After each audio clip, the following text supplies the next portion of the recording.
वजह से गांव में सारे लोग अनपढ़ थे, इसीलिए किसी की तरक्की नहीं हो पा रही थी। कई सालों बाद पढ़ाई करके उस गांव का ही रहने वाला एक लड़का आदित्य जब पहली बार अपने गांव लौटा तो अपने गांव को देखकर वो हैरान रह गया। आज से 10 साल पहले ये गांव छोड़कर गया था, तब से लेकर आज तक इस गांव में कोई बदलाव नहीं आया। दुनिया कहां से कहां निकल गई। ये गांव अभी तक पिछड़ा का पिछड़ा ही है। घर जाकर अपने माँ बाप से इस बारे में बात करता हूँ। आदित्य अपने गांव को देखते हुए अपने घर पहुंचा। उसके पिता एक कारपेंटर थे। आदित्य को देखते ही उसके माता पिता बहुत खुश हुए। अरे आदित्य बेटा, तू आ गया। अरे आने से पहले चिट्ठी तो लिख देनी चाहिए थी। हाँ बेटा, तेरे पिता बिल्कुल सही कह रहे। हम तेरे स्वागत की तैयारी कर लेते। अरे मोबाइल फोन के जमाने में आप लोग चिट्ठी की बातें कर रहे हैं। अगर मैं चिट्ठी लिख भी देता तो आप यहाँ से 10 किलोमीटर दूर पढ़वाने के लिए ले जाते, इसलिए मैंने चिट्ठी नहीं लिखी। लेकिन बेटा, तू तो शहर जाकर पूरी तरह बदल गया। अब कम से कम इस गांव में एक पढ़ा लिखा तो होगा। सारी बातें अभी कर लोगे क्या आप लोग? बेटा तू हाथ मुंह धो ले, मैं पानी गर्म कर देती हूँ। उसके बाद आराम से चाय पकौड़ी खाते हुए बात करेंगे, क्योंकि बाहर ठंड भी बहुत हो रही है। ठीक है मेरी प्यारी माँ। आदित्य ने हाथ में धोए, कपड़े बदले और सामान रखा। उसकी माँ ने चाय पकौड़े बनाए। सभी लोग बैठकर खाने लगे। तभी आदित्य ने कहा, माँ पिताजी, जब मैं घर आ रहा था तो देखा कि गांव के बच्चे खेतों में काम कर रहे थे। बहुत सारे बच्चे बेचारे मजदूरी कर रहे थे, कुछ भीख मांग रहे थे। बेटा, यही सोचकर तो हमने अपने खेत बेचकर तुझे पढ़ाया लिखाया। गांव वाले बेचारे गरीब हैं और उन लोगों को लगता है कि पढ़ लिख कर क्या ही हो जाएगा। माँ पिताजी, मेरी पढ़ाई तो खत्म हो गई। मैंने एक बहुत अच्छी कंपनी में जॉब के लिए अप्लाई कर दिया है। अब हम सब वहीं शहर जाकर रहेंगे। बेटा, एक तरफ तो गांव के बच्चों के बारे में सोच रहा था, वहीं दूसरी तरफ तो शहर जाने की बात कर रहा है। माँ पिताजी, अगर इस गांव में रहे तो पढ़े लिखे होने के बावजूद हम लोग गरीब के गरीब ही रह जाएंगे। आदित्य की माँ कुछ बोलने ही जा रही थी, लेकिन उसके पिता ने उसे रोक दिया। रात में, अरे आदित्य बेटा, तू इतने सालों बाद गांव आया है, जा गांव में थोड़ी देर घूम ले जाकर, पुराने लोगों से मिल। हाँ पिताजी, मैं बस जाने ही वाला था। आदित्य ने जैकेट पहना क्योंकि बाहर ठंड बहुत पड़ रही थी और घर से बाहर चला गया। इधर उसके माता पिता आपस में बातें करने लगे। तुम जानते हो ना मैंने आदित्य को बाहर क्यों भेजा? ताकि वो इसी गांव में रहे। लोगों से मिलेगा तो उसे यहाँ से बाहर जाने का मन ही नहीं करेगा। बड़ी तेज हो रही हो। वही दूसरी तरफ आदित्य गांव में एक चाय की टपरी पर बैठकर चाय पीने लगा। चाचा, ये लड़का तुम्हारा है? हाँ बेटा, ये मेरा ही बच्चा है। जब तुम यहाँ से गए थे तब तो ये पैदा भी नहीं हुआ था।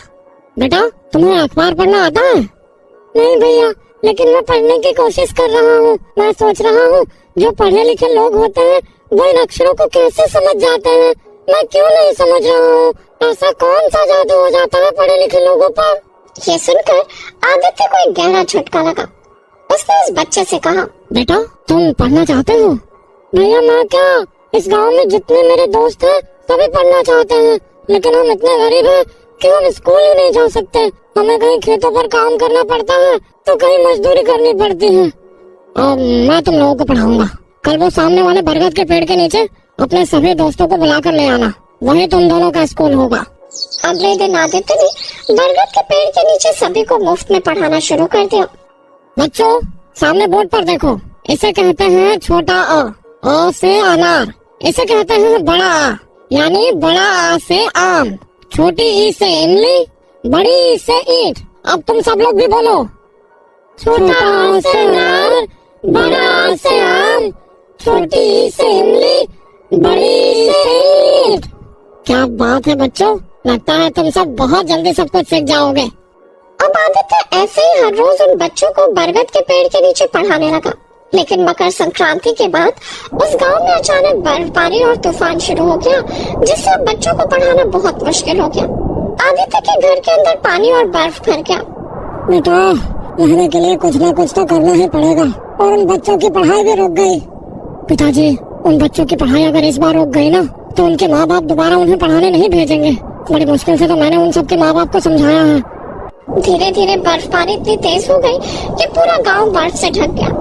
गांव में चारों तरफ बारिश की वजह से पानी भी भर गया। अब बच्चों को पढ़ाना लगभग नामुमकिन हो चुका था।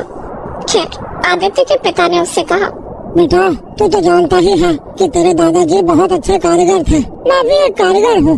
हमारा पूरा घर पानी और बर्फ से जम गया है। हमारे बैठने तक के लिए जगह नहीं बची। ऐसा करते हैं, इस घर के ऊपर मैं एक लकड़ी का घर बना लेता हूँ, वहाँ हम आराम से रह पाएंगे। ठीक है पिताजी, मैं भी आपकी हेल्प करूँगा। कुछ ही दिनों में आदित्य और उसके पिता ने मिलकर अपने घर के ऊपर लकड़ी का एक बहुत ही खूबसूरत घर बना लिया। तभी आदित्य के दिमाग में एक ख्याल आया।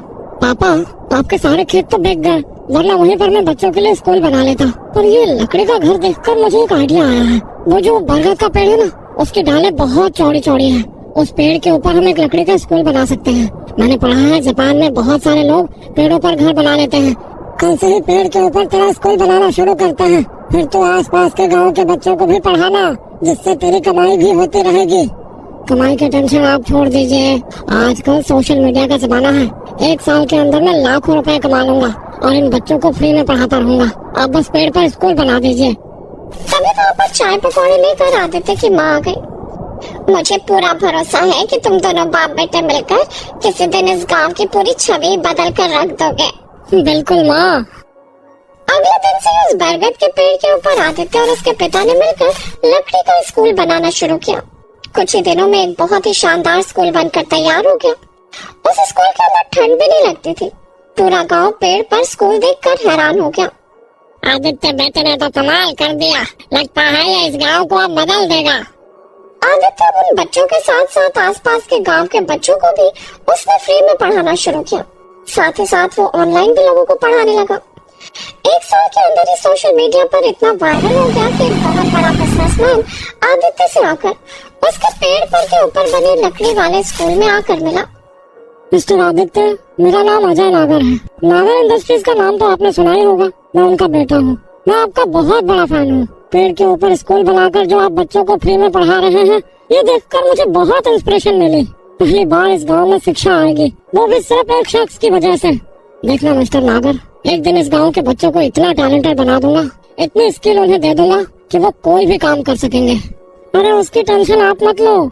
मैं इस गांव में एक बहुत बड़ी कपड़े की फैक्ट्री डालना चाहता हूँ। फिलहाल उस फैक्ट्री में हमारे कुछ पुराने लोग काम करेंगे और बाकी का काम इस गांव के लोग करेंगे, ताकि इस गांव की बेरोजगारी खत्म हो। और जब बच्चे बड़े हो जाएंगे तो सभी बच्चे और आप मिलकर मेरी कंपनी संभालेंगे। मैं दूसरी फैक्ट्री भी लगा दूंगा यहाँ। आपने मुझे बहुत प्रेरित किया है, इसीलिए मैं ये करना चाहता हूँ। प्लीज, मुझे पक्का यकीन है कि आपके द्वारा पढ़ाए गए बच्चे बहुत टैलेंटेड होंगे, क्योंकि आप बच्चों को सिर्फ सिखाते हैं, एग्जाम नहीं लेते। मिस्टर नागर, मैं अपने बच्चों को वही एजुकेशन दूंगा जिससे वो आपकी कंपनी में हर काम कर सके और कपड़े के बिजनेस को भी समझ सके। 1 साल के अंदर ही आदित्य इतना फेमस हो गया कि उसने लाखों रुपए कमा लिए। दूसरी तरफ आदित्य नागर की कंपनी भी उस गांव में बनने लगी। कंपनी बनने के बाद सभी बच्चों के पिता उसी फैक्ट्री में काम करने लगे। गांव अब शहर लगने लगा।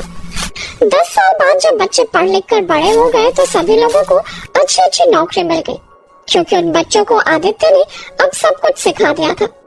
सभी गांव वाले एक रोज आदित्य के घर के बाहर खड़े हो गए। भाई साहब, अरे आपका बेटा तो इस गांव के लिए मसीहा निकला। 10 सालों में ही पूरे गांव की छवि बदल गई। हमारे बच्चे इंग्लिश में बात करते हैं, पूरी फैक्ट्री संभाल रहे हैं। गांव को बदलने का सपना लेकर ही मैंने आदित्य को पढ़ाना शुरू किया। अब आदित्य बेटे को शादी कर लेनी चाहिए, अब बस बहू की ही कमी रह गई है। कुछ ही दिनों में आदित्य की शादी हो गई और सब खुशी खुशी रहने लगे। भागो, जल्दी जल्दी भागो यहाँ से, इस बार की ठंड ने तो हम सबको बर्बाद कर डाला। अरे अम्मा, हमें क्या बोल रही हो? हम तो भाग ही रहे हैं। विनोद, उसकी माँ और उसकी बेबी मधु एक साथ भाग गए, क्योंकि शीतलहर बहुत तेज थी। तभी विनोद ने अपनी बेबी से कहा, मधु, धीरे धीरे क्यों भाग रही हो?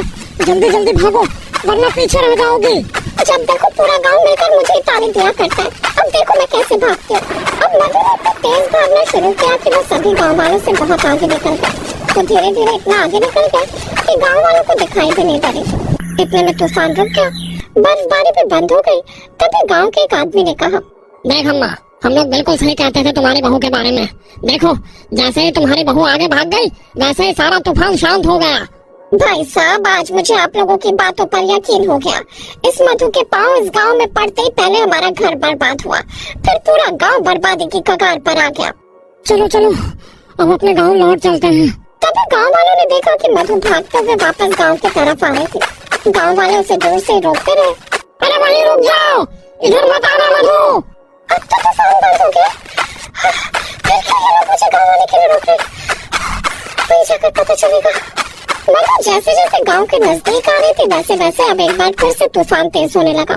बर्फबारी भी तेज होने लगी। थोड़ी देर बाद जैसे ही मधु लोगों के पास पहुंची वैसे एक बार फिर से मूसलाधार बारिश और तूफान शुरू हो गया। तभी विनोद ने उसके बाल पकड़े और कहा, मधु, पूरा गांव जब तुमको रोक रहा था तो तुम्हें यहाँ आने की क्या जरूरत थी? तुम एक नंबर की कलंकनी हो। इस गांव पर, हमारे परिवार पर कलंक हो तुम। अरे मुझे तुमसे शादी ही नहीं करनी चाहिए थी। जहाँ तुम्हारे पैर पड़ते हैं वही विनाश चालू हो जाता है। चल, तुझे गांव के बाहर छोड़कर आता हूँ और दोबारा इधर मुड़ कर भी मत आना। विनोद ने उसकी एक न सुनी और उसे गांव के बाहर छोड़कर वापस आ गया। अब एक बार फिर से तूफान शांत हो गया। गांव वालों में खुशी की लहर दौड़ गई। सभी गांव वाले गांव के अंदर फिर से पहुंच गए। अब तूफान बिल्कुल शांत था। हल्की हल्की धूप भी निकलने लगी। आप सभी गांव वालों का मैं कैसे शुक्रिया अदा करूं, मुझे समझ में ही नहीं आता। आप लोगों ने बार बार मुझे मना किया कि उस औरत को अपने घर की बहू मत बनाओ, लेकिन मैं बार बार विनोद की बातों में आ जाती थी। अब मैं उसके कदम न अपने घर में पड़ने दूंगी और न ही इस गांव में। सभी लोग अपने अपने घरों में चले गए। सभी को लगता था कि ये सब कुछ मधु की वजह से हो रहा है। दूसरी तरफ मधु रोती बिलखती हुई किसी जंगल में पहुंच गई। वो बरगद के पेड़ के नीचे बैठकर रोने लगी। हे भगवान, तूने मुझे कलंकिनी क्यों बनाया? पहले तो गांव वाले ही कहते थे, अब सासू माँ और मेरे पति भी मुझे कलंकिनी ही समझते हैं। जहाँ मेरे पैर पड़ते हैं वहाँ बर्बादी शुरू हो जाती है। अब मैं क्या करूँ? तभी मधु की नजर एक गाय पर गई। वो गाय ठंड की वजह से ठिठुर रही थी। मधु उठकर गाय के पास गई और उसे सहलाने लगी। हे गाय माता, आपको और मेरा अब इस दुनिया में कोई नहीं है। मैं तो अपनी जान देने जा रही थी, पर आपके लिए अब मैं जिंदा रहूंगी। धीरे धीरे शाम हो गई। एक बार फिर से हल्की हल्की बारिश शुरू हो गई। तभी मधु की नजर एक लकड़हारे पर गई जो कि लकड़ी काट रहा था। मुझे इस गाय के रहने के लिए कुछ इंतजाम करना होगा। मधु भागकर उस लकड़हारे के पास गई। भाई साहब, क्या आपकी कुल्हाड़ी मुझे थोड़ी देर के लिए मिल सकती है? हाँ बहन, क्यों नहीं, लेकिन आप इतनी ठंड में अकेले जंगल में क्या कर रही हो? अरे भैया, मेरा इस दुनिया में कोई नहीं है। इस गाय को मैंने ठंड में तड़पते हुए देखा तो सोचा लकड़ी काट कर कुछ बना लेती हूँ, वही हम दोनों एक साथ रह लेंगे। चिंता मत कीजिए, वो देखिए एक बहुत बड़ा पेड़ है, वही कुछ बना लेना, मैं भी आपकी मदद कर दूंगा। नहीं भैया, मेरे पिताजी बड़े हैं, मुझे भी सारा काम आता है। मुझे बस थोड़ी सी कीले और फेविकोल ला कर दे देना, मैं सब कुछ बना लूंगी। मधु ने उस बड़े से पेड़ को अंदर के नीचे की तरफ से खोखला कर दिया, जिसमें गाय के रहने के लिए बहुत अच्छी जगह बन गई। उसके बाद मधु ने ढेर सारी लकड़ियां काटकर एक बहुत ही खूबसूरत बेड बनाया। कुछ ही दिनों में मधु ने उस लकड़हारे के साथ मिलकर लकड़ी का एक बेहद ही खूबसूरत घर बनाकर तैयार कर दिया। अरे, तुमने तो इस पेड़ को फिर से जिंदा कर दिया। भाई, अब मुझे पेड़ का घर बनाने में मजा आने लगा है। तो कल से हम लोग इस पेड़ के ऊपर भी एक घर बनाएंगे, जहाँ मैं अपने पति और सासू माँ की फोटो लगाऊंगी और इसी को अपना ससुराल मानकर जिंदगी बिता दूंगी। अगले दिन मधु ने उस लकड़हारे के साथ मिलकर पेड़ के ऊपर डालियों पर घर बना दिया और नीचे से एक सीढ़ी लगा दी, जो देखने में बेहद खूबसूरत लग रहा था। अब मधु उस गाय के साथ उस पेड़ के घर में रहने लगी और अगले दिन उसे अचानक उल्टी आनी शुरू हुई। तब उसे पता चला कि वो गर्भवती है। गाय माता, आपको पता है, भगवान ने मुझे जीने का एक और मकसद दे दिया है आपके अलावा। मैं माँ बनने वाली हूँ और 9 महीने बाद उसने एक बेटे को जन्म दिया। कितना प्यारा है मेरा बच्चा। अब मैं तुझे पढ़ाऊंगी, लिखाऊंगी और इस काबिल बनाऊंगी कि मेरे ऊपर लगा कलंकिनी का दाग हमेशा के लिए मिट जाए। मधु ने उस खूबसूरत घर में उस लकड़हारे की मदद से एक खूबसूरत रेस्टोरेंट खोल लिया। धीरे धीरे कुछ लोग आए और जंगल में पेड़ के ऊपर बना घर देखकर लोग सेल्फी लेने लगे। दिन भर उस रेस्टोरेंट में भीड़ लगी रहती थी। इसी तरह मधु का लड़का रौनक पढ़ लिख कर जवान हो गया। वहीं दूसरी तरफ उसके ससुराल में हर वक्त तूफान आता रहता था। एक रोज सभी गांव वाले इकट्ठा हुए। भाई साहब, आपने तो कहा था ये सब कुछ मेरी बहू की वजह से हो रहा था। अब क्या हुआ? जब से बहू गई है तब से तो हर दिन इस गांव में तूफान आता है। अब तो हम सबके घर भी उजड़ गए। हम सब लोग सड़क पर तंबू बना कर रहते हैं। इतने साल बीत गए, पता नहीं कहाँ होगी मेरी मधु। हमें तो लगा था सब आपकी बहू की वजह से ही हो रहा है, लेकिन उसके जाने के बाद तो और भी ज्यादा परेशानी आ गई इस गांव में। प्रधान जी गांव छोड़कर चले गए, हम सबको अकेला छोड़ दिया उन्होंने। हम सब तो बर्बाद हो गए, कोई भीख देने वाला भी नहीं है अब। माँ, चाचा ने बहुत सही आइडिया दिया है, हम दोनों को किसी न किसी तरह जिंदा तो रहना ही पड़ेगा। चलो शहर चलकर भीख ही मांगते हैं। इतने में गांव में एक लग्जरी कार आकर रुकी, जिससे रौनक बाहर निकला। वो सूट बूट में था तो लोगों ने सोचा कोई बड़ा आदमी है, इसलिए सब उसके पास आए। आओ आओ साहब आओ, इस गांव की तरफ लोगों ने देखना ही छोड़ दिया। आप भले इंसान हैं जो यहाँ आए। देखिए, मेरी माँ ने मुझे यहाँ भेजा है। मैं बहुत बड़ा रेस्टोरेंट और होटल खोलना चाहता था, तो मेरी माँ ने मुझे यही गांव सजेस्ट किया। यहाँ मुझे जमीन मिल जाएगी। अरे बेटा, तुम्हारा बड़ा उपकार होगा कि इस गांव में तुम धंधा खोल लोगे। तुम्हारी वजह से ये गांव फिर से जी उठेगा। रौनक ने चारों तरफ निगाह घुमाकर देखा तो इस गांव में एक भी घर नहीं था। पुराने घर सारे टूटे फूटे पड़े थे, सब तंबू बनाकर रह रहे थे। पता नहीं मेरी माँ ने मुझे इस गांव में होटल खोलने को क्यों बोल दिया। माँ की बात तो टाल नहीं सकता। तो बताइए, गांव में जमीन लेने के लिए किससे बात करनी पड़ेगी? क्योंकि मैं कल से ही काम शुरू करना चाहता हूँ, और अगर आप लोग काम करना चाहें तो कर सकते हैं। मुझे कम से कम 200 लोगों की जरूरत पड़ेगी। ये सुनकर गांव वालों को ऐसा लगा जैसे कोई भगवान आ गया है। बेटा, इस गांव में तुम कहीं भी होटल खोलो, तुम्हें कोई पैसा देने की जरूरत नहीं है। ये हम सबकी ही जमीनें हैं। ठीक है, कल हमारे आदमी आएंगे, उन्हें जगह बता देना, वो काम चालू कर देंगे। फिर मैं उद्घाटन वाले दिन अपनी माँ को लेकर आऊंगा। जरूर बेटा, हम भी तुम्हारी माँ से मिलना चाहेंगे जिसने तुझ जैसे देवता को जन्म दिया। अगले दिन से कारीगरों ने उस गांव में एक बहुत बड़ा रेस्टोरेंट कम होटल बनाना शुरू किया। कुछ महीनों बाद होटल बनकर तैयार हुआ। रौनक अपनी माँ को लेकर लग्जरी कार से उस गांव में दाखिल हुआ। जैसे ही उसकी माँ कार से उतरी, वैसे ही पूरा गांव अचंभे में पड़ गया। सबकी आंखें फटी की फटी रह गई। विनोद, ये तो बहू है, चाचा पहचाना? हाँ बहन, ये तो हमारी बहू मधु है, जिसे हमने कलंकनी कहकर इस गांव से भगा दिया था। वो सब आपस में बातें कर ही रहे थे कि तभी मधु अपने बेटे का हाथ पकड़कर गांव वालों के पास आ गए। रौनक बेटा, तो हमेशा पूछता रहता था ना कि तेरे पिता कौन है, मेरा परिवार कहाँ है? यही है अपना परिवार, ये तेरे पिता है और ये तेरी दादी माँ। ये सुनकर रौनक भावुक हो गया। रौनक ने तुरंत विनोद और अपनी दादी के पैर छू लिए। मधु, ये हमारा बेटा है?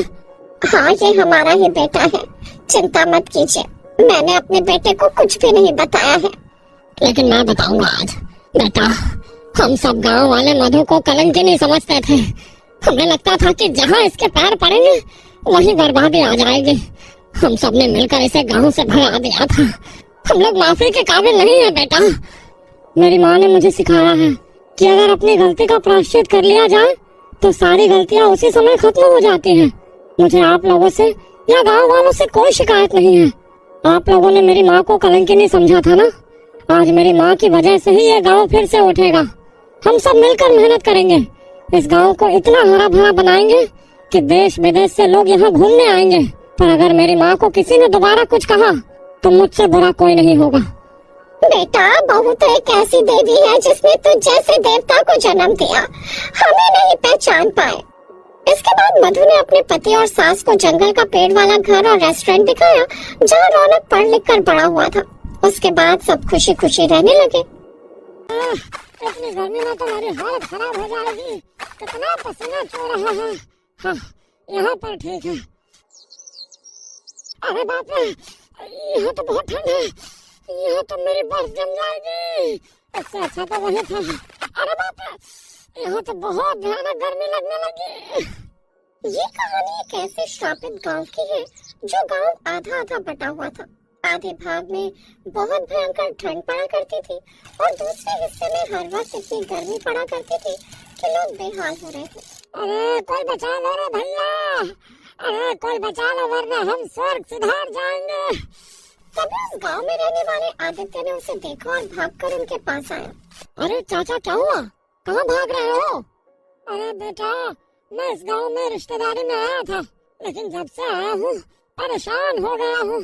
इधर आता हूँ तो गर्मी, उधर जाता हूँ तो ठंडी। इतने में आदित्य को दूर कहीं पेड़ के पीछे एक लड़की दिखाई दी। आदित्य बिना कुछ बोले वहाँ से भाग गया। अरे बेटा सुनो तो, अरे कहाँ भाग रहे हो? अरे कोई तो मेरी मदद करो।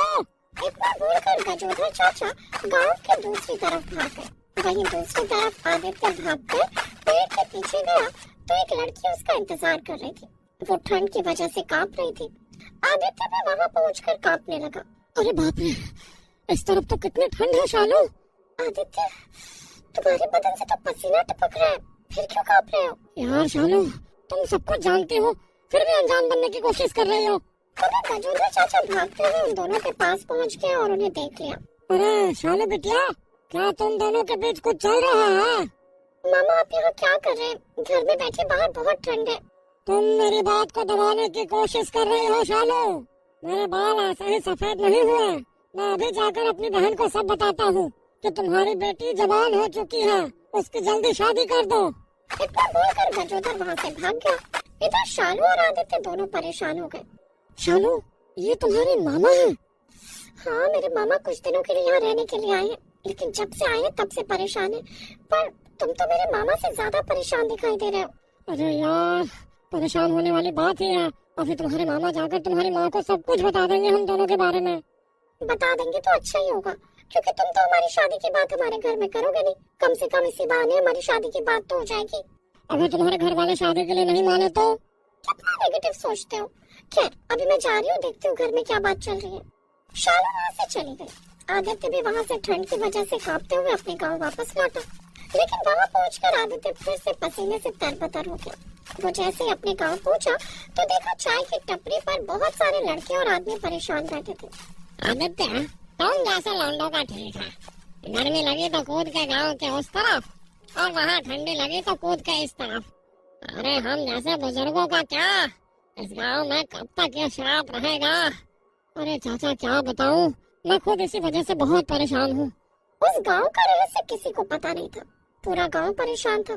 खैर, अगले दिन आदित्य के घर शालू के माता पिता और उसके मामा अटक गए। दीदी, यही है वो लड़का। शालू के मामा से गुस्से में अल्फाज सुनकर आदित्य और उसके माँ बाप हैरान हो गए। अरे क्या हुआ बहन जी, क्या किया हमारे आदित्य ने?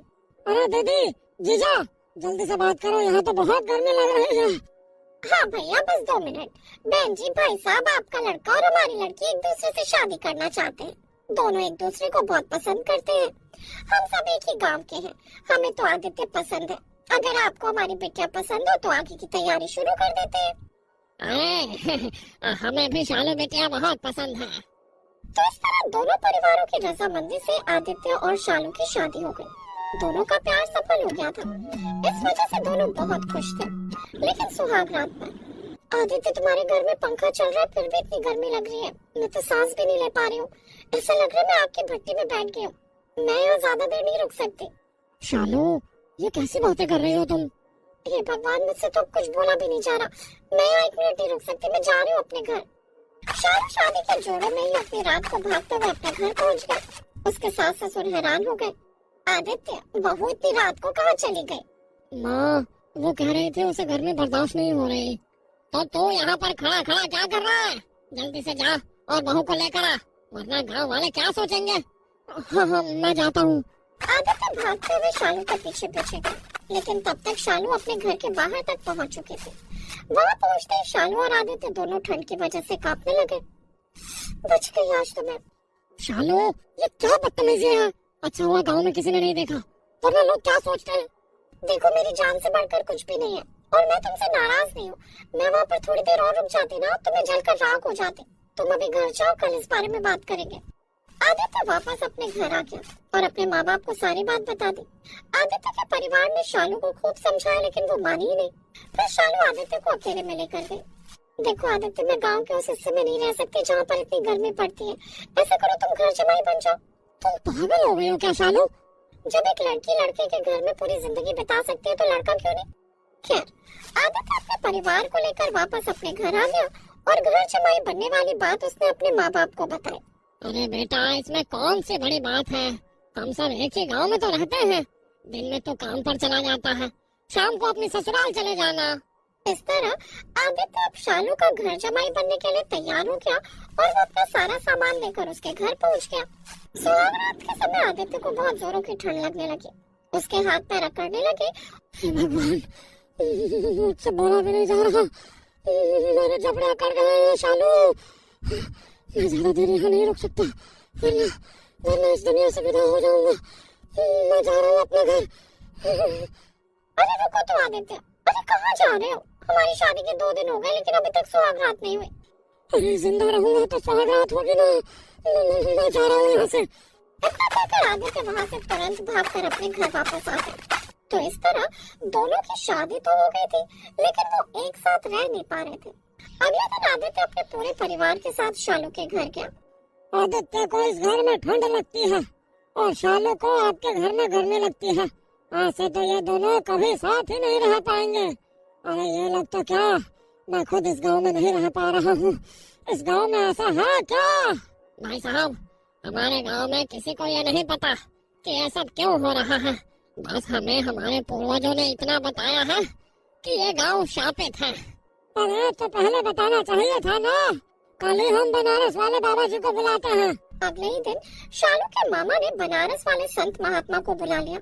उन्हें भी गांव को देखकर बहुत आश्चर्य हुआ। मुझे एक बार ये पूरा गांव अच्छे से देखना पड़ेगा, उसके बाद ही मैं कुछ बता सकता हूँ। आदित्य, शालू और उसके मामा ने मिलकर महात्मा को पूरे गांव में घुमाया। गांव घूमने के बाद वो लोग जब गांव की सब्जी मंडी से गुजर रहे थे, तभी संत ने उन्हें रोक लिया। यही कुछ गड़बड़ है बेटा, जल्दी से पूरे गांव को इकट्ठा करो। आदित्य ने थोड़ी ही देर में पूरे गांव को वहां इकट्ठा कर लिया। गांव वालों, तुम्हारा गांव शापित है। यहाँ पर ये मंडी लगी हुई है ना, यहाँ पर बहुत समय पहले एक बहुत बड़ा तालाब हुआ करता था। मैं सही कह रहा हूँ या नहीं? धन्य हो महाराज, आप तो बिल्कुल सही कह रहे हैं। मेरे दादाजी के जमाने में यहाँ पर एक बहुत बड़ा तालाब हुआ करता था, फिर पता नहीं वो कैसे गायब हो गया। वो तालाब हजारों साल पुराना था।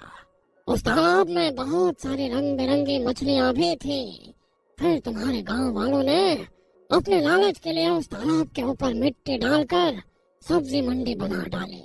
एक लालच की वजह से सारी मछलियाँ तड़पती रही, लेकिन तुम लोगों को तरस नहीं आया। फिर उसमें से जो मछली सबसे बड़ी थी, उसने गांव वालों को श्राप दिया। गांव वालों, जिस तरह मैं और मेरा परिवार तड़प रहे हैं, वैसे ही तुम्हारा गांव आने वाली पीढ़ियों तक तड़पता रहेगा। गांव के एक हिस्से में इतनी ठंड रहेगी कि तुम लोग बर्दाश्त नहीं कर पाओगे, वहीं दूसरी तरफ इतनी गर्मी रहेगी कि वो भी बर्दाश्त नहीं कर पाओगे। पूरी जिंदगी इधर से उधर भागते रहोगे और हमारी तरह ही तड़पते रहोगे। न मर पाओगे न ढंग से जी पाओगे। बाबा, हम अपने पूर्वजों की गलतियों की क्षमा मांगते हैं। क्या इसका कोई उपाय नहीं है?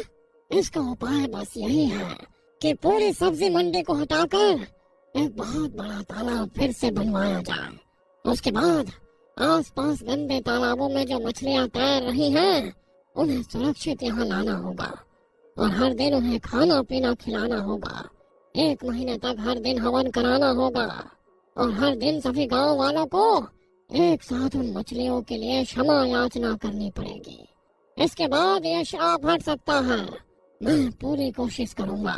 तालाब बन जाए तो बता देना, मैं हवन करने आ जाऊंगा। गांव वालों ने किसी तरह उस सब्जी मंडी को वहां से हटवा कर दूसरी जगह लगवाया और उसकी जगह एक बहुत बड़ा तालाब खुदवा दिया। फिर आसपास जो भी गंदे तालाबों में मछलियाँ थी, उन्हें उठाकर ले आए और उनकी खूब सेवा की। संत महात्मा ने बहुत बड़ा हवन भी किया। पूरे गांव ने मिलकर सभी मछलियों से माफी भी मांगी। हर दिन पूरा गांव यही करता था। 1 महीने बाद वो गांव श्राप से मुक्त हो गया। वहाँ पर भी अब हर जगह की तरह मौसम साधारण होने लगा। अब शालू आदित्य के घर खुशी खुशी रहने लगी और फाइनली उनकी सुहाग रात भी हुई। ठंड पड़ रही थी। रामपुर गांव के लोग सर्द हवाओं का आनंद लिया करते थे। उसी गांव में मनोहर का एक गरीब परिवार रहता था। उसकी पत्नी मधु और उसकी एक बेटी सुनैना थी। वो सब एक कच्चे मकान में रहते थे। मनोहर ऑटो चलाकर अपनी जीविका चलाता था। एक रात मनोहर काम से लौटने के बाद गांव के अपने दोस्तों के साथ आग जलाकर गप्पे मार रहा था। मनोहर भैया, इस बार तो कुछ ज्यादा ही ठंड है। देख रहे हो हवा कितनी ठंड चल रही है। ऐसा लग रहा है हवा हिमालय पर्वत से टकराकर सीधा हमारे गांव तक पहुंच रही है। बिल्कुल सही कहा रामू, इस बार तो ठंडी ने रिकॉर्ड तोड़ दिया है। तुम लोगों को हर मौसम से दिक्कत ही हुआ करती है। जब गर्मी पड़ती है तब कहते हो कि इस बार गर्मी ने बहुत रिकॉर्ड तोड़ दिया है। अगर बरसात होने लगे तो बोलते हो कि इस बार बरसात ने रिकॉर्ड तोड़ दिया है। और अब ठंड पड़ने लगी तो कहते हो ठंडी ने रिकॉर्ड तोड़ दिया है। अरे तुम लोगों की इन्हीं सब बातों की वजह से मौसम भी कंफ्यूज हो गया है। इसलिए अब ना टाइम पर बरसात होती है, ना टाइम पर गर्मी पड़ती है, ना ही टाइम पर ठंडी पड़ती है। हर मौसम या तो समय के पहले आ जाता है या तो कुछ समय गुजर जाने के बाद आता है। कुछ भी कहो, लेकिन गजोधर चाचा ने बात बिल्कुल पते की करी है। हम सबको हर मौसम बहुत प्यार से स्वीकार करना चाहिए। कहा मनोहर, तुम बड़ी बड़ी बातें हमसे सीख कर इन गाँव वालों को लपेट रहे हो। और बताओ, ऑटो चलाने में तो इस बार पिछवाड़ा कांप जाता होगा तुम्हारा। सही कहा चाचा, ऑटो चलाने में तो सच में पिछवाड़ा कांप जाता है। आजकल तो बीच बीच में कभी बर्फबारी भी होने लगती है तो सामने से दिखाई भी नहीं देता। तभी वहाँ पर भागते भागते एक बच्चा है। अरे रामू काका, तुम यहाँ बैठे हुए हो। तुम्हारी बिटिया बहुत बीमार है, उसकी आंखें नहीं खुल रही है। अरे मेरी बिटिया को अचानक क्या हो गया? अभी तो सही सलामत छोड़ कर आया था। चलो बेटा जल्दी चलो। चलो हम लोग भी चलते हैं। गजोधर चाचा तुम यहीं बैठो और तापो, तब तक हम लोग आते हैं। गजोधर चाचा को छोड़कर बाकी लोग वहाँ से चले गए। वहाँ पर जाकर देखा तो रामू की बच्ची बेहोश पड़ी थी। रामू, जल्दी से इसे डॉक्टर साहब के पास ले चलना पड़ेगा। डॉक्टर साहब का घर तो यहाँ से 2 किलोमीटर है। मेरे पास तो कोई साधन भी नहीं है, कैसे चलेंगे? अरे चिंता मत करो, मैं जल्दी से अपना ऑटो लेकर आता हूँ। मनोहर उसी वक्त अपने घर पहुँच गया। पापा, इतनी रात में कहाँ जा रहे हो? अरे रामू की बिटिया को पता नहीं अचानक क्या हो गया, उसे डॉक्टर के पास लेकर जाना है। हाँ तो जल्दी जाइए, इससे पहले कि उसे कुछ हो जाए। मनोहर ने तुरंत अपना ऑटो स्टार्ट किया और रामू के घर पहुंच गया। उसने रामू, उसकी बेटी और कुछ लोगों को अपने ऑटो में बिठाया और डॉक्टर साहब के घर पहुंच गया। मनोहर दरवाजा खटखटाने लगा। डॉक्टर साहब, और जल्दी से दरवाजा खोलिए। अरे डॉक्टर साहब सो रहे क्या? तभी डॉक्टर की बेटी मोहिनी ने दरवाजा खोला। अरे अंकल, आप क्या हो गया? इतनी रात में आप हमारे यहाँ पहली बार? तभी वहाँ पर डॉक्टर साहब आ गए। क्या हुआ मोहिनी, कौन है ये लोग? क्या तुम इन्हें जानती हो? पापा, ये मनोहर अंकल है। वो मेरी सहेली है ना नैना, जो मेरे स्कूल में पढ़ती है, उसके पापा है ये। डॉक्टर साहब, ये रामू है। इसकी बेटी को देखिए ना, अचानक क्या हो गया। रिलैक्स, परेशान मत होइए, ठंड के मौसम में ऐसा हो जाता है। डॉक्टर साहब ने उसी वक्त रामू की बेटी का इलाज किया और कुछ ही देर में वो होश में आ गई। आपका बहुत बहुत धन्यवाद डॉक्टर साहब, लेकिन इसे अचानक क्या हो गया था? देखिए, अचानक मौसम बदला है, ठंड में बहुत सारे नए वायरस आ जाते हैं जिनसे हमें बचकर रहना चाहिए। इसे गर्म कपड़े पहनाना और गर्म पानी भी हर दिन पिलाना। ठीक है डॉक्टर साहब, अब हम चलते हैं। अरे आप मुझे बार बार साहब बोलना बंद कर दीजिए। आप तो मेरी बेटी की सहेली के पिता हैं, तो हम दोनों में तो दोस्त हुए ना। अरे लेकिन आप तो भगवान का रूप है, मैं तो एक छोटा सा ऑटो चलाने वाला बस। ऊपर वाले ने हर एक इंसान को इम्पोर्टेंट बनाया है। सोचो, अगर आज तुम ना होते तो रामू की बेटी जिंदा ना होती। अगर इसे लाने में थोड़ी देर हो जाती तो इसकी सांसें रुक चुकी होती, लेकिन तुम्हारे ऑटो की वजह से ये जल्दी पहुंच गई। कोई साधन ही नहीं है।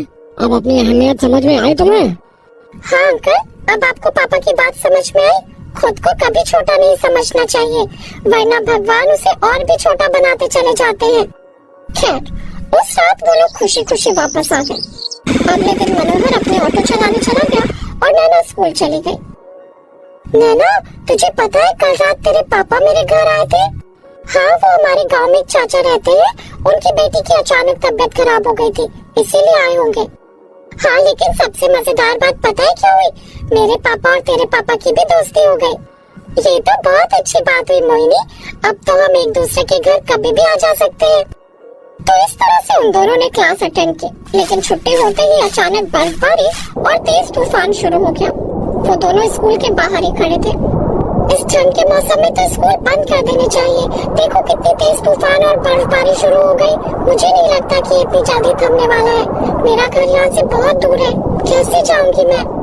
अरे फिक्र मत कर तू, मेरा घर यहाँ से बस थोड़ी ही दूरी पर है।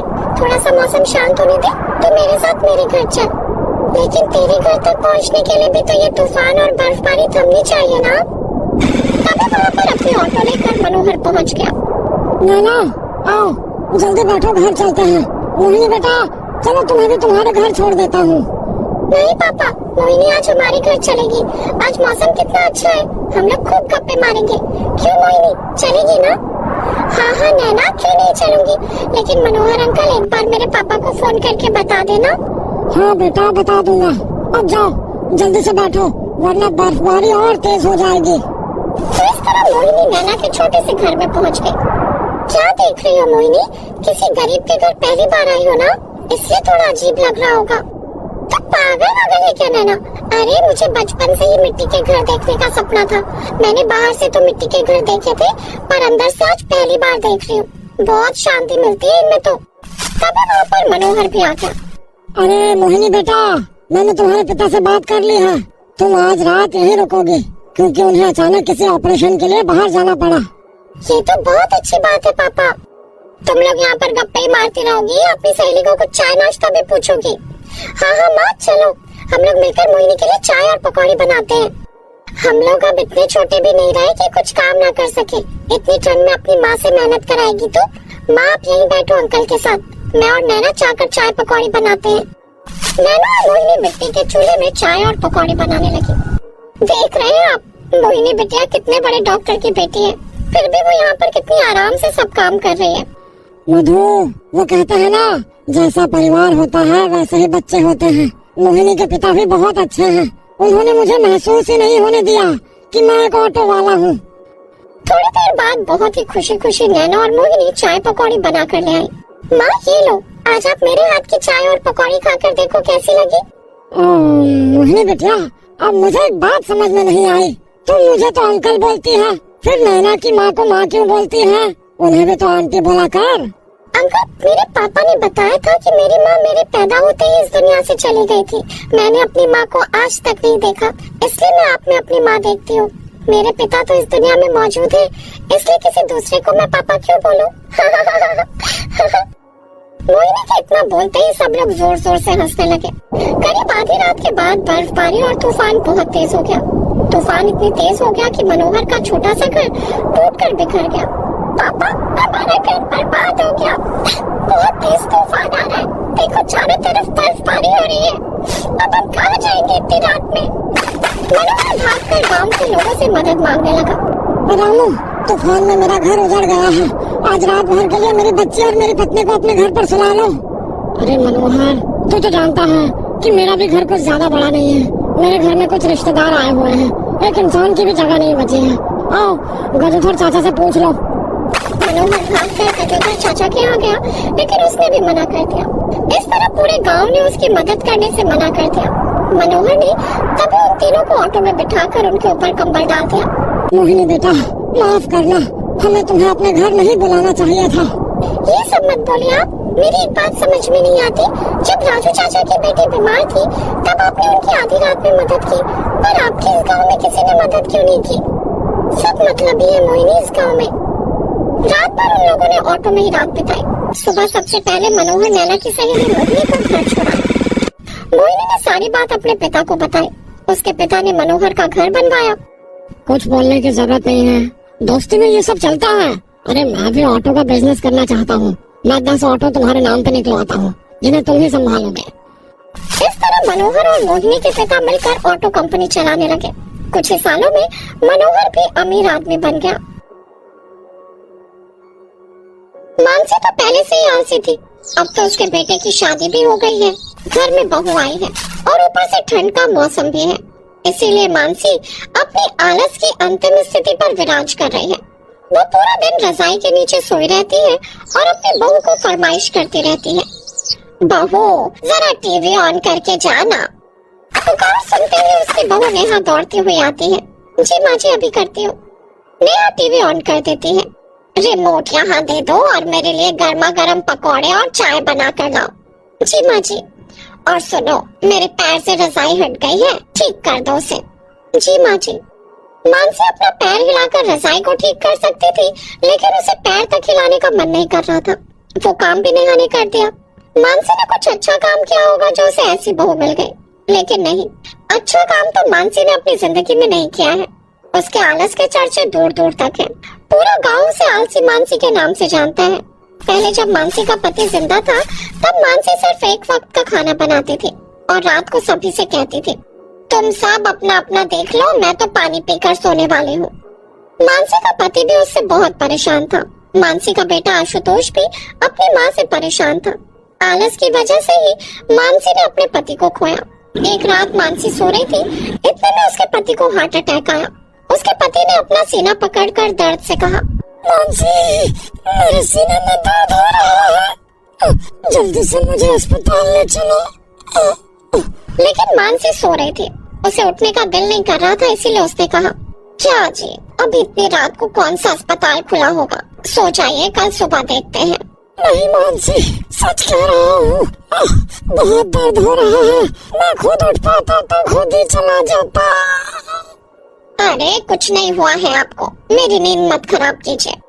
ये बोलकर मानसी खर्राटे रहने लगी और उसका पति दर्द से छटपटाने लगा।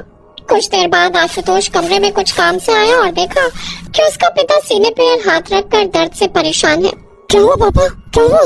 तब तक उसके पिता बात करने की शक्ति खो चुके थे। आशुतोष उसे अस्पताल ले गया। डॉक्टर ने उन्हें डेड घोषित किया और कहा, देखिए, अगर कुछ देर पहले लाते तो हम बचा लेते। मानसी के आलस की वजह से उसका पति भगवान को प्यारा हो गया, लेकिन फिर भी उसे शर्म नहीं आई। कुछ दिन रोने धोने के बाद वो फिर अपने पुराने रूप में वापस चली गई। पहले तो वो अपने पति से सारे काम करवाती थी, लेकिन अब उसे अकेले सब कुछ करना पड़ रहा था और ये बात उसे हजम नहीं हो रही थी। उसने अपने बेटे से कहा, बेटा आशुतोष, तू बड़ा हो गया है, नौकरी भी कर रहा है, अब एक शादी कर ले। क्यों, इतनी जल्दी क्या है? अरे बेटा समझा कर, काम करते करते मैं थक जा रही हूँ, मुझे नींद नहीं आती बेटा, एक बहू ले आ जल्दी से, वो सारा काम करेगी और मैं आराम करूँगी। तो आपको बहू नहीं, नौकरानी चाहिए?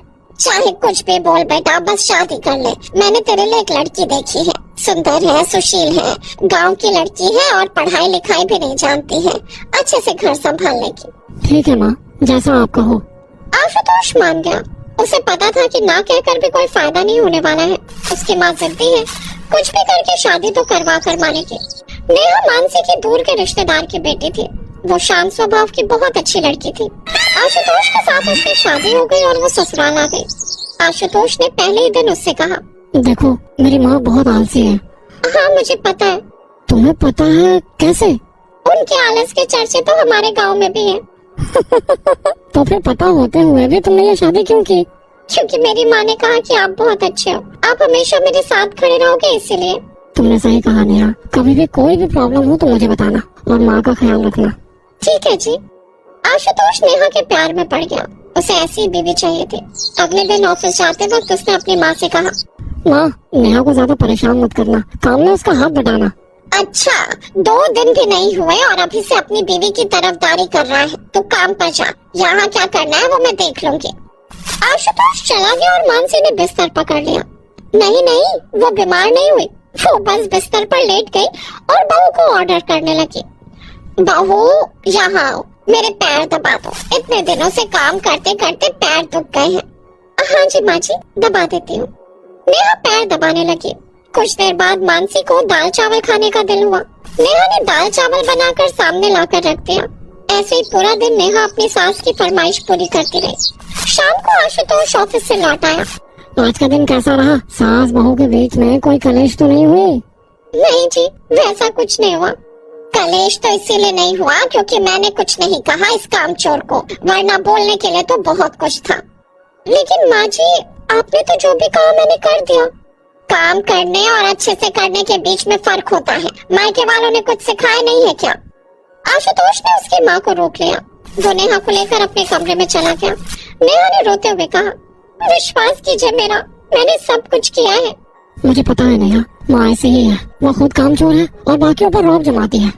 अब क्या कर सकते हैं, माँ तो माँ है, तुम बस उनकी बात सुनते रहो। ठीक है जी। और कुछ दिनों में ठंड का मौसम आ गया। ठंड के मौसम में मानसी से कुछ भी करवाना असंभव था और अब तो उसकी बहू आ गई थी। वो तो अब अपनी जगह से हिलने भी नहीं वाली थी। आशुतोष के निकलने के बाद वो नींद से जागने लगी और उसके बाद भी वो सोई रही। अरे बाप रे, कितनी ठंड है बाहर। बहू, अरे ओ बहू, इधर आना। जी माँ जी। जरा मेरा ब्रश और टूथपेस्ट ला देना। पहले उठिए तो सही। नहीं उठूंगी, मैं सोते सोते ब्रश करूंगी। जा ला दे, और साथ में पानी और थूकने की जगह भी ला दे। नेहा ने सब कुछ ला दिया। मानसी सोते सोते ब्रश करने लगी और उसके बाद मुंह धोने के लिए पानी मुंह में दिया और तुरंत फेंक दिया। ये क्या, ठंडा पानी लाई है? गर्म पानी ला, मुझे गर्म पानी से मुंह धोना है। नेहा गर्म पानी लाई और मानसी ने गर्म पानी से मुंह धोया। जा, अब ये पानी फेंक दे और मेरे लिए गर्मा गर्म चाय लेकर आ। नेहा चुपचाप चाय बनाकर लाई। ये लीजिए माँ जी। ये लीजिए क्या, मुझे पिला दे, मैं रजाई से हाथ नहीं निकालूंगी। नेहा चाय भी पिलाने लगी। चाय पीने के बाद मानसी को जोर का प्रेशर आया और उसे रजाई से निकलना ही पड़ा। आहा, ये सुबह सुबह बाथरूम क्यों जाना पड़ता है इतनी ठंड में? अरे बाप रे, कितनी ठंड है। बहू, बाथरूम में गर्म पानी रख दे। और ऐसे ही चलने लगा। हर रोज नेहा को यही सब करना पड़ता था। मानसी सोई रहती थी और नेहा पूरा दिन भागा दौड़ी करती रहती थी। ऐसे कुछ दिन बीत गए और नेहा मन ही मन चिढ़ने लगी। इसमें उसकी कोई गलती नहीं थी। अगर ऐसी सास नसीब में हो तो कोई भी चढ़ जाएगी। आसपास के पड़ोसी सब कुछ देखने लगे, लेकिन सभी को पता था कि मानसी ऐसी ही है, इसीलिए किसी ने कुछ नहीं कहा। लेकिन एक दिन तो मानसी आलस की चरम सीमा पार कर गई। उसे सुबह सुबह जोर से प्रेशर आया। अरे सुबह सुबह प्रेशर क्यों आता है? आज तो कुछ ज्यादा ही ठंड है। आज मैं बाथरूम नहीं जा सकती। बहू, बहू। जी माँ जी, एक प्लास्टिक ला दे। लेकिन क्यों माँ जी? सवाल करती है, पहले ला दे। नेहा प्लास्टिक लाई और बाहर चली गई और मानसी ने प्लास्टिक में शौच किया और नेहा को बुलाया। बहू, ये ले जाकर फेंक दे। लेकिन नेहा को घिन आई। छी माँ जी, ये आपने क्या किया? मैं ये नहीं कर सकती। करना ही पड़ेगा, जा फेंक दे। नेहा एक हाथ से अपनी नाक बंद करके दूसरे हाथ से प्लास्टिक को उठाकर बाहर फेंक देती है और उसे बहुत गुस्सा आ गया। अब मुझसे नहीं होगा। नेहा सामान लेकर मायके चली गई। गांव वालों ने ये देखा। नेहा से किसी ने पूछा तो नेहा ने सच बोल दिया। किसी ने तो खुद अपनी आंखों से नेहा को मानसी का शौच फेंकते हुए देखा। शाम को आशुतोष लौट आया और पूछा, माँ, नेहा कहाँ है? वो भाग गई किसी के साथ। वो अच्छी लड़की नहीं थी बेटा, मुझे तो पहले से उस पर शक था। मानसी झूठी बातों से आशुतोष के कान भरती उससे पहले ही गांव वाले आ गए और आशुतोष को सब कुछ सच बता दिया और सभी ने मिलकर मानसी को खरी खोटी सुनाई। इतनी अच्छी बहू पाकर उससे ये सब करवाती हो, तुम्हें शर्म नहीं आई? छी माँ छी, मैं आज से आपके साथ यहाँ नहीं रहूंगा। आशुतोष चला गया और नेहा को मनाकर उसके साथ कहीं और भाड़े के घर में रहने लगा। वो कभी वापस नहीं आया। गांव वालों ने भी मानसी से रिश्ता तोड़ दिया। मानसी अकेली रह गई और उस घर में अकेले ही रहने लगी और मरते दम तक सारा काम अकेले ही करना पड़ा। आलस ने उससे उसका सब कुछ छीन लिया। तभी तो कहते हैं आलस बुरी चीज है, इसीलिए हमें आलस से दूर रहना चाहिए। समय की बात है, ठंड का मौसम था। ठंड इतनी ज्यादा थी कि शरीर के हर रोंगटे को खड़ा कर देते। किसी जंगल में एक आर्मी का जवान अकेला फंस गया। उसे कहीं भी रास्ता नहीं मिल रहा था। जंगल के पेड़ पौधों पर भी थोड़ी थोड़ी बर्फ जम चुकी थी। चारों तरफ कहीं भी रास्ता समझ में नहीं आ रहा। ये जंगल इतना बड़ा है कि मैं इससे बाहर भी नहीं निकल पा रहा हूँ। किधर जाऊँ कुछ समझ में नहीं आ रहा। अब ऊपर वाले का नाम लेकर सीधा चल देता हूँ। आर्मी का जवान सीधा चला गया। चलते चलते अचानक उसे एक टूटी फूटी बस दिखाई दी। लगता है वहाँ कोई एक्सीडेंटल पुरानी बस खड़ी हुई है। जैसे जैसे वो जवान बस के करीब पहुँचता गया, उसे बस के अंदर कुछ जलता हुआ दिखाई दिया। जब वो बिल्कुल बस के करीब पहुँच गया तो उसे कुछ शक हुआ। लगता है इस बस में कोई है। कहीं कोई आतंकवादी तो नहीं? जवान ने हथियार अपने हाथ में लिया और एक झटके में उसे बस के अंदर घुस गया। लेकिन बस के अंदर का नजारा देखकर उसने वो हथियार वापस रख लिया, क्योंकि अंदर एक पूरा परिवार था। कौन है आप लोग और इस बस में क्या कर रहे हैं? आप लोगों ने तो बस में ही चूल्हा भी बना रखा है, खाना भी बना रहे हैं। आपके बीवी बच्चे भी इसी में हैं। कहीं आप लोग बॉर्डर पार करके धोखे से पड़ोसी मुल्क से तो नहीं आ गए हैं पूरे परिवार के साथ? आप तो आर्मी के जवान लग रहे हैं। जय हिंद सर। हाँ, जय हिंद। बॉर्डर पर युद्ध चल रहा था, लेकिन तभी अचानक बर्फबारी शुरू हो गई। सब इधर उधर भाग गए। मैं इस जंगल में फंस गया। अब आप लोग बताइए, और अगर तुम लोगों ने झूठ बोलने की कोशिश की तो मैं तुम सबको यहीं खत्म कर दूंगा। जितना आप इस देश से प्यार करते हैं उतना हम भी देश से प्यार करते हैं सर। मुझे मजबूरी में अपने परिवार को यहाँ लाना पड़ा, क्योंकि हमारा घर इस ठंड में उजाड़ कर रख दिया। अब कहानी कुछ समय पीछे चली गई। रामपुर गांव में महेश का एक पूरा परिवार रहता था। उसके परिवार में उसकी पत्नी जयललिता, एक 10 साल का बेटा गोलू और एक 12 साल की बेटी चंद्रिका रहती थी। रमेश बहुत ही गरीब था। ठंड का मौसम आ चुका था। वो लोग एक कपड़े से बनी झोपड़पट्टी में रहते थे। जयललिता, पिछले 1 महीने से काम ढूंढ रहा हूँ, पर इस ठंड में कहीं काम नहीं मिल रहा। अपने माँ बाप की ये सब बातें गोलू और चंद्रिका ने सुन ली।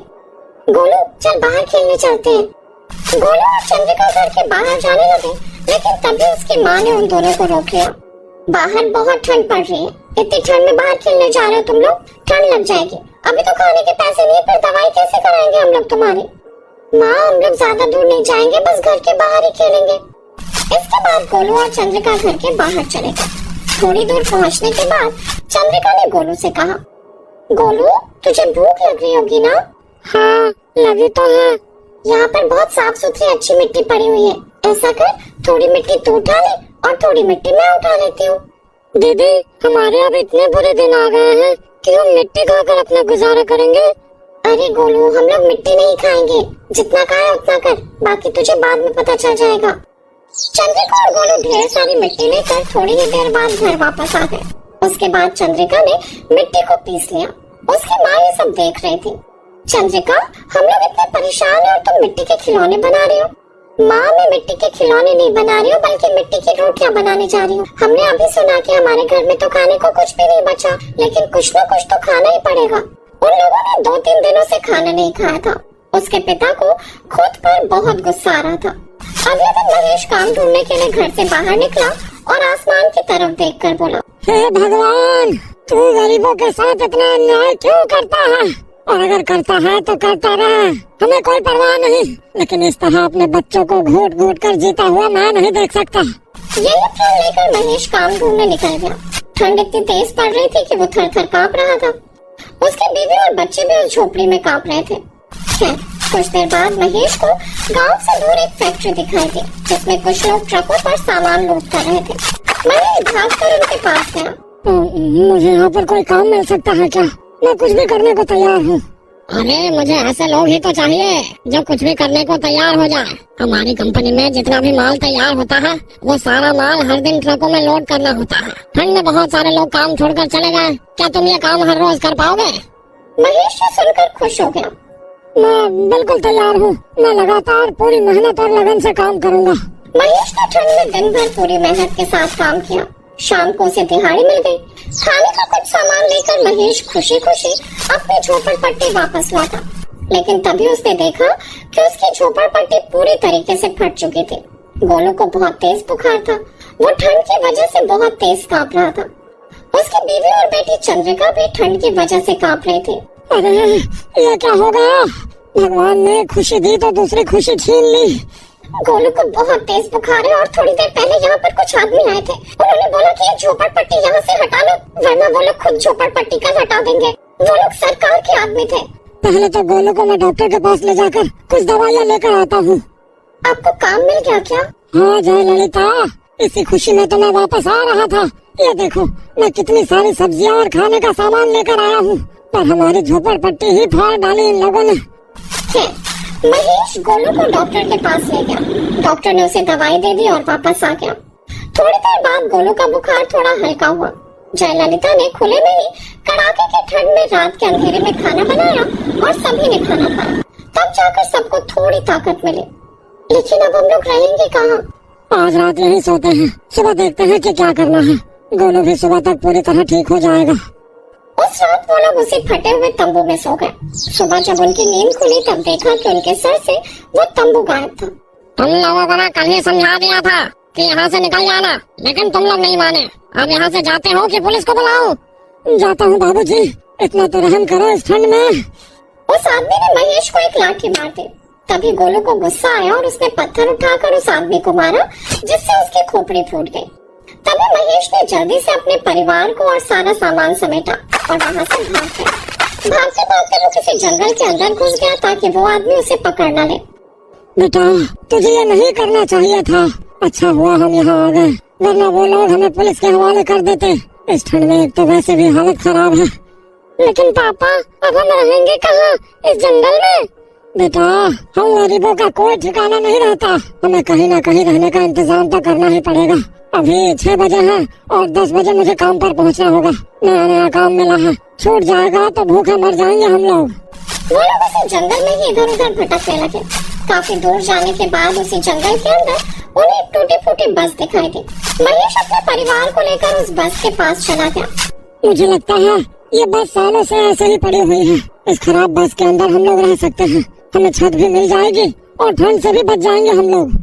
मैं इसकी साफ सफाई करके बिल्कुल घर जैसा बना देती हूँ। चंद्रिका बेटा तुम मेरी मदद करो। अब उन लोगों ने उस बस के अंदर ही अपना घर बना लिया। जयललिता ने उस बस के अंदर ही एक मिट्टी का चूल्हा बनाया और जल्दी से खाना बनाकर सबको खिलाया। खाना खाकर महेश तुरंत फिर से काम पर निकल गया। अब कहानी एक बार फिर से वर्तमान में आ गई, जहाँ पर महेश उस आर्मी ऑफिसर को अपनी आप बीती सुना रहा था। उसकी कहानी सुनते सुनते उस जवान की आंखों में आंसू आ गए। हम दिन रात इस देश के लिए मरते हैं, तो अपने देश के आम लोगों की हालत कैसे देख सकता हूँ। आप लोग मेरे गाँव चलिए, हमारा बहुत बड़ा घर है। नहीं नहीं साहब, हम आपको तकलीफ नहीं दे सकते। आप तो वैसे ही दिन रात देश की सेवा में लगे रहते हैं, हमारी वजह से आप परेशान मत हो। आपको भारत माता की कसम है, आप लोग मेरे साथ चलिए, वरना इस ठंड में ये छोटे छोटे बच्चों की हालत खराब हो जाएगी यहाँ। उस आर्मी के जवान ने भारत माता की कसम दे दी, इसलिए महेश अब अपने परिवार को लेकर उस जवान के साथ उसके गांव चला गया। उस जवान के पिता रिटायर्ड कर्नल थे। उन्होंने चाय और पकौड़े की दुकान खोलकर महेश को दे दी और वो लोग खुशी खुशी रहने लगे।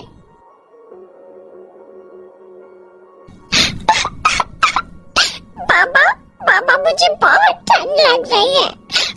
ये देख के मेरी उंगली फट गई है, बहुत ठंड है पापा। नीतू के बाबा बिरजू मजदूर हैं। उनके पास ना ही पैसे और ना ही काम। और नीतू की माँ मालती की हालत तो और भी बुरी है। वो 6 महीने की गर्भवती है। पेट में बच्चा लेकर उसे सारा काम करना पड़ता है और उसके ऊपर ये ठंड। लेकिन फिर भी वो अपनी बेटी से कहती है, बेटी हम गरीब हैं, फिर भी हमें एक वक्त का खाना तो मिलता है, इसी में खुश रहो बेटी।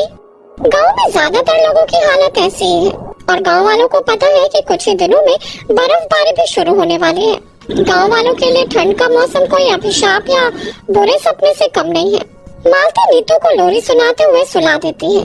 चंदा है तो मेरा सूरज है तो, हाँ मेरे आँखों का तारा है तो, चंदा है तो मेरा सूरज है तो। लोरी गाते हुए मालती की आंखों में भी आंसू आ गए। उसने बिरजू से कहा, ऐसे और कब तक चलेगा? एक और बच्चा इस धरती पर आने वाला है। पता नहीं मालती, काम ही तो नहीं है। काम करूंगा तब जाकर पैसे मिलेंगे, पैसे मिलेंगे तो ही तो स्वेटर और कंबल खरीद पाऊंगा ना। हम माँ बाप बनने के लायक ही नहीं है, हमें बच्चा लेना ही नहीं चाहिए था। रो मत मालती, देखना एक दिन सब सही हो जाएगा। भगवान हमारे साथ नाइंसाफी नहीं करेंगे। लेकिन भगवान उसी की मदद करते हैं जो खुद की मदद करता है। ठंड की वजह से मालती को नींद नहीं आ रही थी। वो बस देख रही थी कि नेहा किस तरह ठंड से कांप रही है। ऐसा लग रहा जैसे हड्डियों के अंदर तक ठंड घुस गई है। लेकिन ये तो सिर्फ शुरुआत थी, असली चीज तो अब शुरू होने वाली थी। देर रात को अचानक से आसमान में काले बादल छाने लगे और बिजलियां कड़कने लगी। लो कर लो बात, केवल ठंड काफी नहीं थी क्या? अब बारिश भी होने वाली है। बात खत्म नहीं हुई और जोरदार बारिश शुरू हो गई। तो लोगों का घर भी टूटा फूटा, छत से पानी टपकने लगा। पानी जैसे नीतू पर गिरा वो जाग गई। ये क्या हो रहा है माँ? बारिश क्यों हो रही है? पता नहीं बेटी, पता नहीं, शायद हम गरीबों को मरना ही होगा। मालती, इस ठंड से बचने का एक ही रास्ता है, चूल्हा जलाओ। आपके पास बैठने से ही ठंड दूर होगी। मालती दौड़कर चूल्हा जलाने के लिए गई। उसने लकड़ियों से चूल्हा जला भी लिया। बिरजू और नीतू चूल्हे के पास बैठकर हाथ सेक ही रहे थे कि तभी अचानक से छत टूट पड़ी और पानी गिरकर चूल्हा बुझ गया। साथ में अब बारिश घर के अंदर भी आ गई। तीनों भीग गए। मामा, ये पानी तो बर्फ से भी ठंडा है। नीतू भाग, मालती भाग चलो यहाँ से, अब ये घर पूरी टूट जाएगी। तीनों घर छोड़कर भाग गए और घर सच में टूट गया। लेकिन भागकर भी वो जाते कहाँ?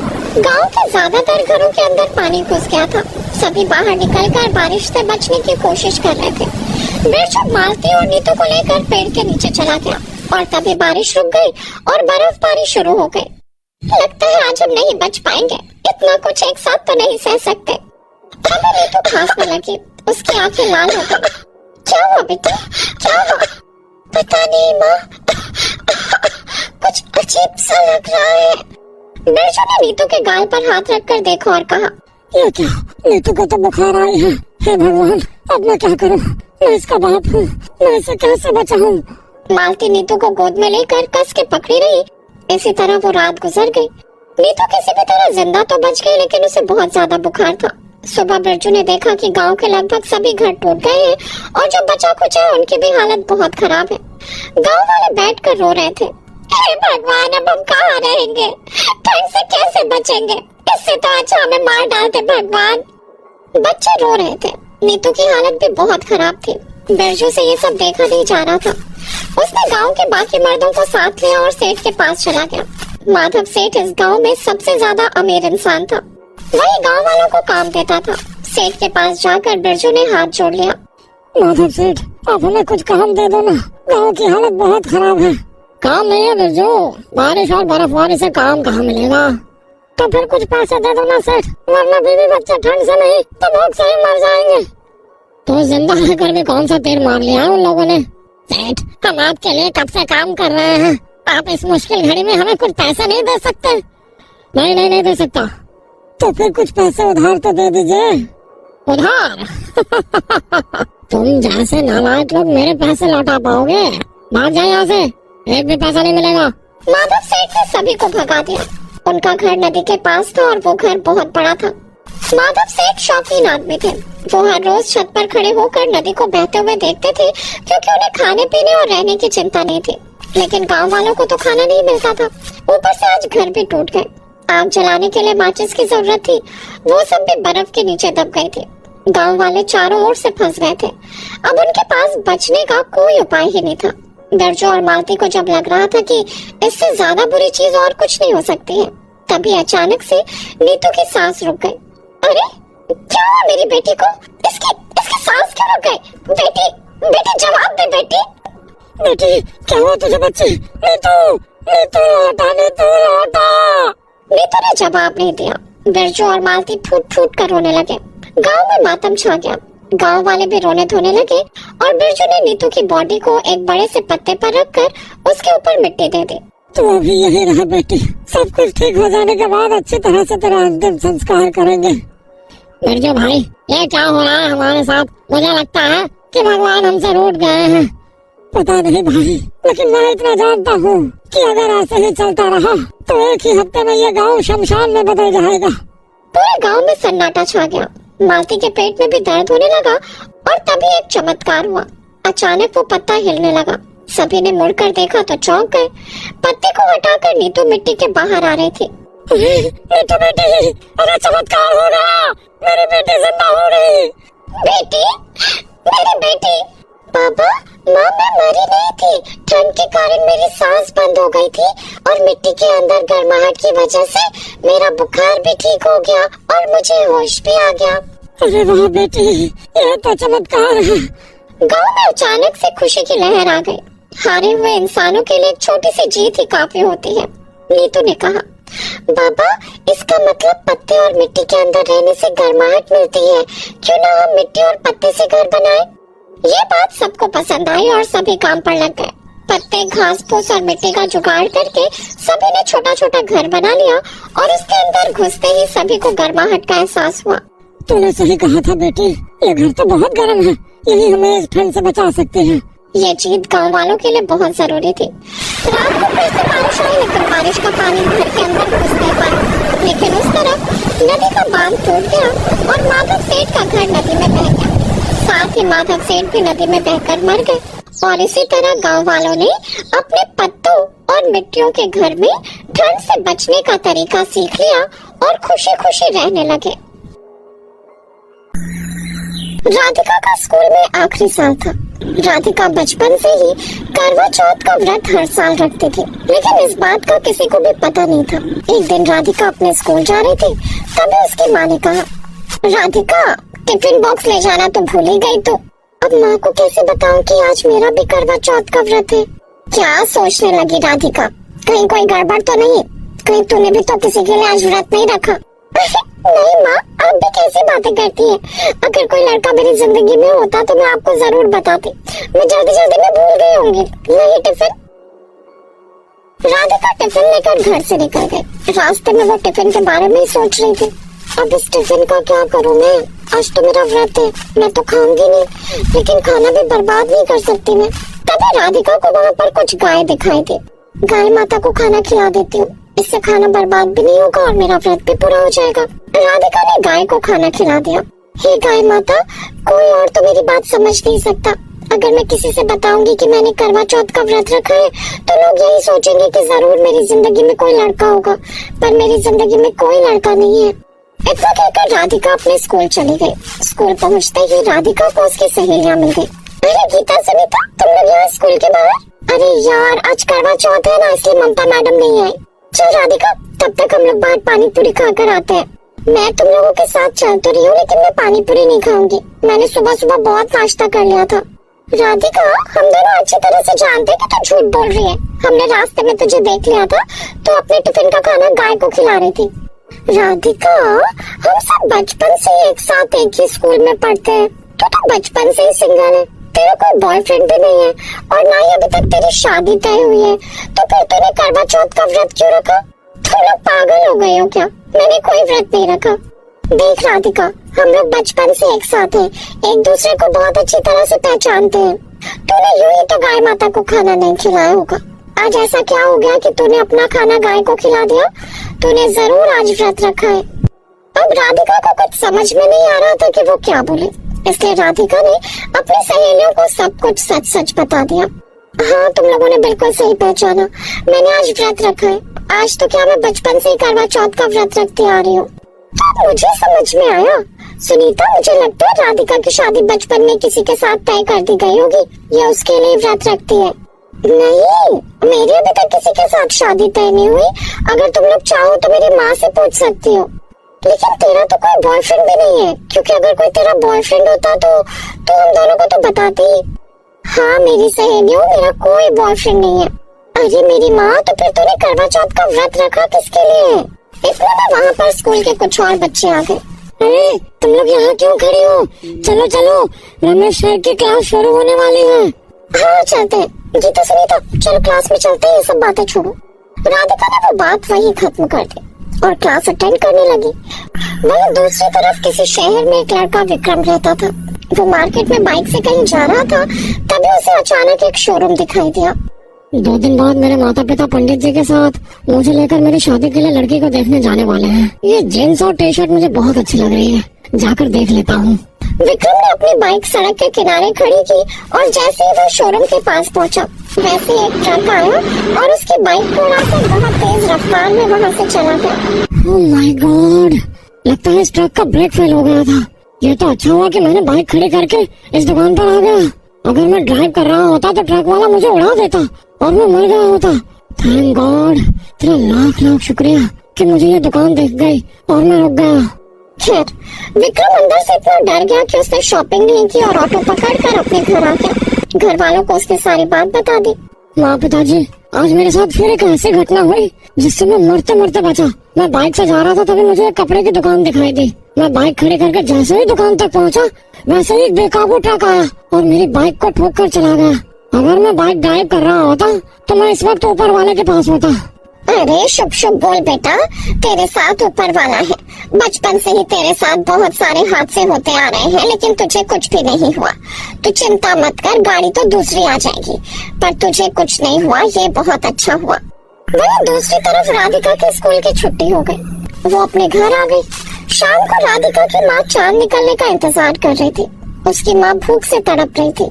अरे राधिका, जल्दी देख, चांद निकला क्या? नहीं माँ, अभी तक चांद नहीं निकला। हर रोज चांद निकल आता है, पता नहीं करवा चौथ वाले दिन इसे क्या हो जाता है। लगता है इसकी माँ करवा चौथ वाले दिन जल्दी घर से बाहर नहीं निकलने देती होगी। ये तुम कैसी बातें कर रही हो राधिका की माँ? अगर इतनी ही भूख बर्दाश्त नहीं होती तो करवा चौथ का व्रत रखने की क्या जरूरत है? जब तुमसे मेरी शादी नहीं हुई थी तब भी मैं जिंदा तो था ही, तब तो मेरे लिए कोई व्रत नहीं रखता था। मेरा वैसे भी दिमाग खराब है, तुम मेरा दिमाग खराब मत करो। राधिका, तू छत पर जा, जैसे चांद निकल आए मुझे बता देना। ये सुनकर राधिका खुश हो गई। ठीक है माँ, मुझे आपने सही कहा, मैं छत पर जाती हूँ। वो सब तो ठीक है राधिका, लेकिन पानी की बोतल छत पर लेकर क्यों जा रही है तू? माँ, मुझे नहीं लगता कि चांद इतनी जल्दी निकलेगा। छत पर खड़े खड़े मुझे प्यास लगेगी तो पानी पी लूंगी। राधिका बेटा, तू छत पर जा, अपनी माँ से बहस मत कर, इसका दिमाग भूख की वजह से खराब है। राधिका तुरंत छत पर चली गई। छत पर जाकर वो आसमान को निहारने लगी। तभी उसने देखा कि हल्का हल्का चांद निकलने लगा, लेकिन उसने अपनी माँ को नहीं बताया। सबसे पहले मैं अपना व्रत तोड़ लेती हूँ, उसके बाद माँ को बुलाती हूँ, क्योंकि माँ के सामने तो मैं चंदा मामा की पूजा नहीं कर सकती। चांद के सामने हाथ जोड़कर प्रार्थना करने लगी। उसके बाद उसने खुद से ही पानी पीकर व्रत तोड़ दिया। पर ये सब कुछ राधिका के माँ बाप ने देख लिया। राधिका, ये क्या कर रही है तू? हमने सब कुछ देख लिया है, तू अपने दुपट्टे से चांद को देख रही थी, उसके बाद अपना व्रत तोड़ा। अब समझ आया, इसी वजह से तू पानी लेकर आई थी। जल्दी बता किसके लिए रखा है व्रत तूने? किसी के लिए नहीं माँ, इसी वजह से तू सुबह टिफिन नहीं ले जा रही थी। मुझे पूरा यकीन है टिफिन का खाना तूने नहीं खाया होगा, यहाँ तक कि घर आने के बाद भी तूने कुछ नहीं खाया। आजकल की लड़कियाँ बिल्कुल पागल हो गई हैं। अब आप खड़े खड़े क्या देख रहे हैं? पंडित जी ने जिस लड़के के बारे में बताया उसे कल ही बुला लो। राधिका की माँ ने जल्दी जल्दी चांद की पूजा की और अपना व्रत तोड़ा। अगले दिन वही विक्रम के परिवार को लेकर पंडित जी आने वाले थे। देखो राधिका, हम तेरे दुश्मन नहीं हैं। अगर तू किसी लड़के को पसंद करती है जिसके लिए तूने व्रत रखा था तो हमें बता दे, अभी भी वक्त है। फिर बाद में मत कहना कि मेरी जबरदस्ती शादी कर दी। नहीं माँ, मेरी जिंदगी में कोई लड़का नहीं है। अगर ऐसा कुछ होता तो मैं आप दोनों से कभी नहीं छुपाती। मुझे राधिका पर पूरा भरोसा है, अगर ऐसा कुछ होता तो वो हमें जरूर बताती। फिर मुझे ये समझ में नहीं आता कि इसने करवा चौथ का व्रत क्यों रखा। अगर कोई लड़का इसकी जिंदगी में नहीं है तो किसके लिए व्रत रखा इसने? इतने में वहाँ पर पंडित जी विक्रम के परिवार को लेकर पहुँच गए।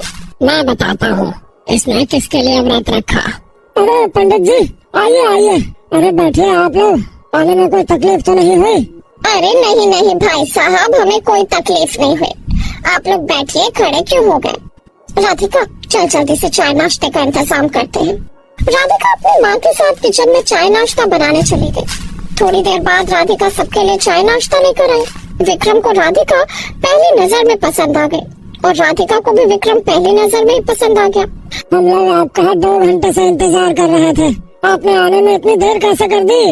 अरे क्या बताएं भाई साहब, हम लोग जैसे ही स्टेशन पहुँचे वैसे ही ट्रेन निकल गई। और अच्छा हुआ कि वो ट्रेन छूट गई, क्योंकि थोड़ी ही आगे जाकर वो ट्रेन पटरी से उतर गई और उसका बहुत बड़ा एक्सीडेंट हो गया। फिर हम टैक्सी पकड़कर यहाँ तक आए हैं। ये तो अच्छा ही हुआ कि आप लोग ट्रेन पर चढ़े नहीं, वरना कुछ भी हो सकता था। माँ जी, इस तरह की घटनाएं मेरे साथ पहली बार नहीं हुई है। बचपन से ही मेरे साथ ऐसे दुर्घटनाएं होने वाली होती है, लेकिन पता नहीं कैसे होते होते टल जाती है। अरे ये सब कुछ राधिका बिटिया की वजह से हुआ है। तुम दोनों की जोड़ी ऊपर वाले ने बना कर ही भेजी है। राधिका बिटिया, मैं सभी का भविष्य, भूत और वर्तमान जान लेता हूँ। आज सबको सच सच बता दो कि तुम बचपन से ही करवा चौथ का व्रत क्यों रखती हो। सब लोग पंडित जी की बात सुनकर दंग रह गए। ये सच है कि मैं बचपन से ही करवा चौथ का व्रत रखती हूँ। इसके पीछे वजह है कि मैं बचपन से सुनती आ रही हूँ कि हमारी जोड़ी ऊपर वाला बनाकर भेजता है, लेकिन मिलते तो तभी है जब शादी हो जाती है। तो मैं यही सोचकर व्रत रखती थी कि भगवान ने मेरी जोड़ी जिसके साथ बनाई होगी उसकी उम्र लंबी रहे, उसकी सुरक्षा होती रहे। और बेटा, तेरे व्रत की वजह से ही विक्रम के साथ बचपन से ही बहुत सारे ऐसी घटनाएं हुई हैं, लेकिन हर बार वो बच जाता था।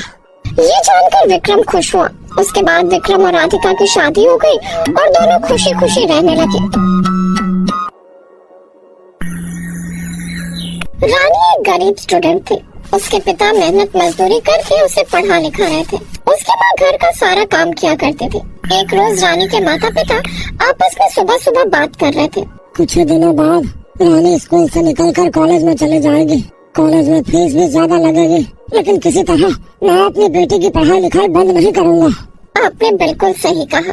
देखना, एक दिन हमारी बेटी हमारी गरीबी तो दूर करेगी ही, साथ ही साथ इतना बड़ा नाम करेगी, इतना लड़के भी नहीं कर पाते।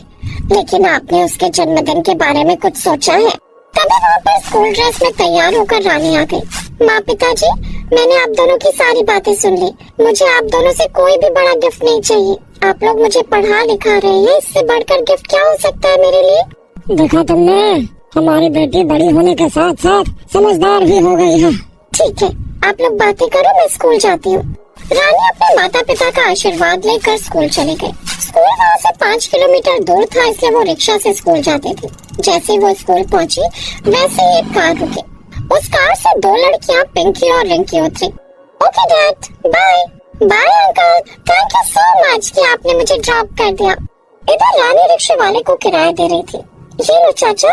इतने में पिंकी और रिंकी की नजर रानी पर पड़ी। रानी, तुम रोज रोज रिक्शा से आती हो, तुम्हें बेइज्जती महसूस नहीं होती? हम लोग कार से आते हैं, तुम्हें भी ऐसा लगता होगा ना कि काश मैं भी कार से स्कूल आ पाती। पिंकी और रिंकी, मुझे सब समझ आता है कि तुम इस तरीके की बातें मुझसे क्यों करती हो।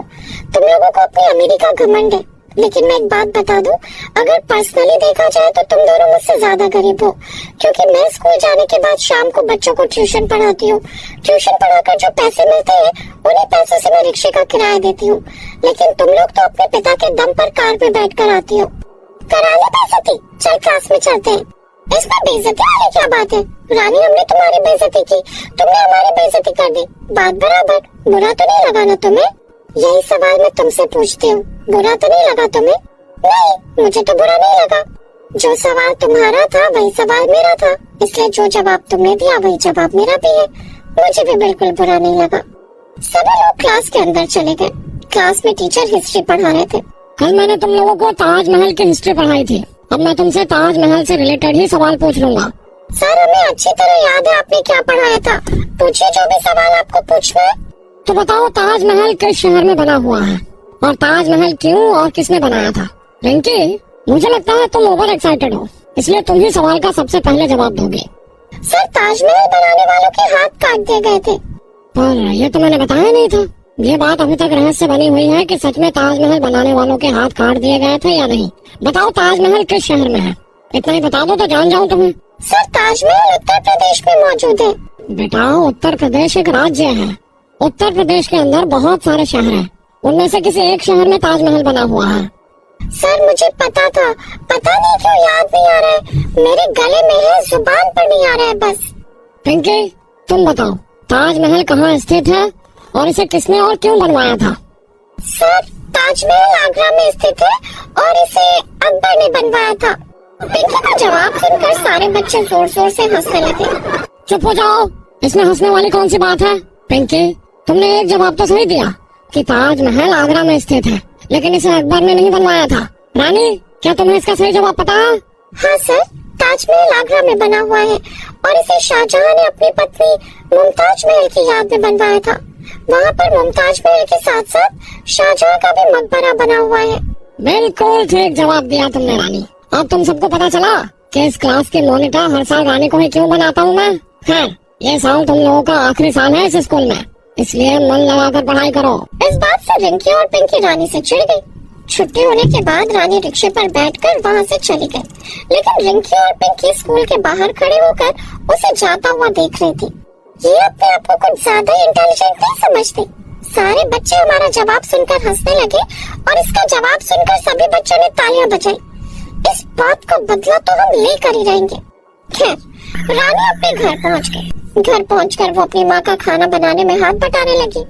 रानी, सारे बच्चे आ चुके हैं, सिर्फ रोटियां बनानी रह गई है, मैं बना लूंगी। तू जाकर बच्चों को पढ़ा।